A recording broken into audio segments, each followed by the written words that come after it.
least make it look good. Your most unhappy customers are your greatest source of learning. Most people overestimate what they can do in 1 year and underestimate what they can do in 10 years. Success is a lousy teacher. It seduces smart people into thinking they can't lose. When I was a kid, and I think a great deal of that grew out of the fact that I had a chance to read a lot.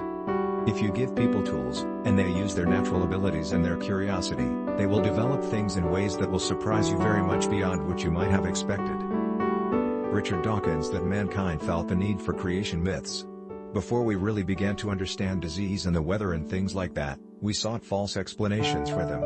Now science has filled in some of the art. In terms of doing things, I take a fairly scientific approach to why things happen and how they happen. I don't know if there's a God or not.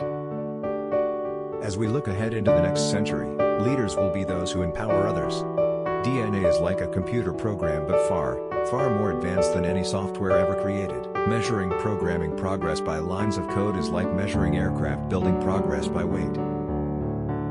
Computers are great because when you're working with them you get immediate results that let you know if your program works. It's feedback you don't get from many other things. Our success has really been based on partnerships from the very beginning. The vision is really about empowering workers, giving them all the information about what's going on so they can do a lot more than they've done in the past. It's fine to celebrate success, but it is more important to heed the lessons of failure.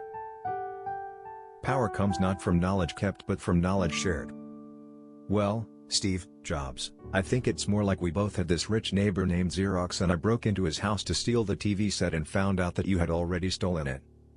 I believe that if you show people the problems and you show them the solutions, they will be moved to act. Technology is just a tool. In terms of getting the kids working together and motivating them, the teacher is the most important. Bill Gates,